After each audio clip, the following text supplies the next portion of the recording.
James Gunn's definitely in an unenviable position to try to resurrect the DCEU after it failed to get off the ground. And since taking over, he's made a lot of waves with the announcements that he made in regards to the future of the DCEU. Some of the things he's been saying I personally like, other things not so much. But one thing is for certain is he's been pretty inconsistent about the messaging he's been trying to put out in regards to the future of the DCEU, especially when his comments that he's making has to do with some of the legacy projects that were already in development prior to him joining the DCEU. Earlier this week, the DC co-CEO was chatting with fans on Threads when he was called out for lacking consistency in the DC universe. And this had to do with the fact that a lot of people were tired of pointless cameos popping up in superhero movies these last few years. You know, the ones where it's basically just kind of like a nudge and wink at the audience, or it's someone who's obviously there just to set up for the next thing or something like that. And for this, James Gunn kind of agreed with the user, and this is what he had to say about it. "I call that cameo porn, and it's been one of the worst elements of recent superhero films," replied Gunn. "If a character is in a film, they have to have a reason to be there story-wise." Now, the reason users were bringing this up and saying how they don't really like having a lot of pointless cameos in movies is because James Gunn's upcoming movie, Superman Legacy, has a pretty large list of characters that you have for it, especially other superhero characters too.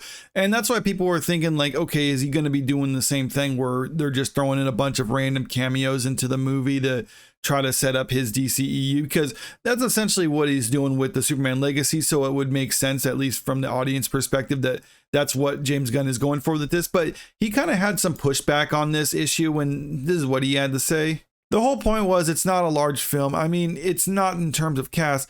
It's normal for single protagonist films to have other characters, much more unusual for them not to." He also pointed out that none of those roles in Legacy are cameos. And I do think that is kind of a fair distinction to say there's a difference between having a cameo versus having another character in the movie. I mean, because, after all, you have to have other characters in a movie.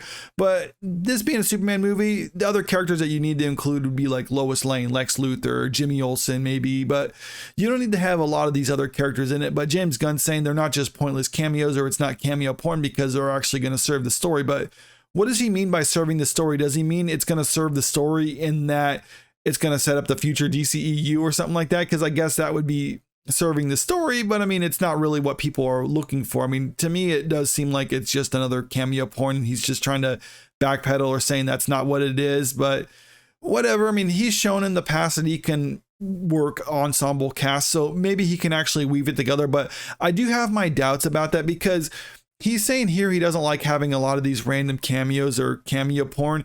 Yet this last summer, he said that The Flash is one of the greatest superhero movies ever made. And for anyone who saw that, they know it pretty much was just cameo porn, the movie, at least especially the last bit of it. I mean, in fact, they were trying to market the movie with all the cameos in the movie, and it really didn't seem to work for it. And it became one of the biggest superhero flops ever made and one of the Warner Brother and Discovery's biggest flops. And so it obviously didn't work out.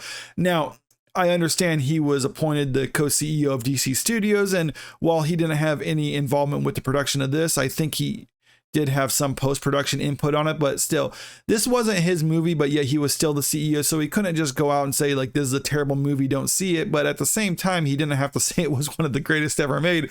I think there's some middle ground to be worked with there, and he kind of went all in one direction, and now he's kind of backpedal and figure out what he's going to say next or whatever. It seems like he's just trying to say whatever he thinks the audience wants him to say, and it doesn't seem to be working. And a lot of this just has to do with the fact that he's trying to salvage what's still left there before he officially takes over, because we have seen in the past that there's just been a huge list of flops for DC. I mean, like I said at the start of this video, that they really haven't gotten off the ground, and James Gunn's responsible for trying to pick up the scraps that are here and carry it and actually make something of it. And we got the upcoming Aquaman 2, and it's looking like that's going to be another bomb for the studio. So yeah, James Gunn has a lot to have to deal with when it comes to the future of the DCEU. And that's why I'm thinking he's making a lot of these contradictory statements, because, you know, when someone's calm and collective and able to calculate their lies, that it's a little bit harder to pick apart. But when they're more frazzled and panicked, then it becomes easier to see the contradictions. And I think that's what we're getting with James Gunn right now, which isn't a good sign for the future of the DCEU, but he is a talented writer and director, and he's made good stuff in the past. So maybe he can pull this out, but I really don't have much faith in it. I mean, I think it's going to be what we're seeing with Marvel, where we're going to see some movies that are good that people like and other movies not so good. And it really just a matter of the individual movie. So does that mean it's superhero fatigue? Yeah, to an extent. If superhero fatigue, if that's not in effect, then it means people are just going to habitually go and watch any superhero movie that's ever made that comes out. Then yes, we're in superhero fatigue right now, where people are just going to watch good movies and just kind of abandon the rest.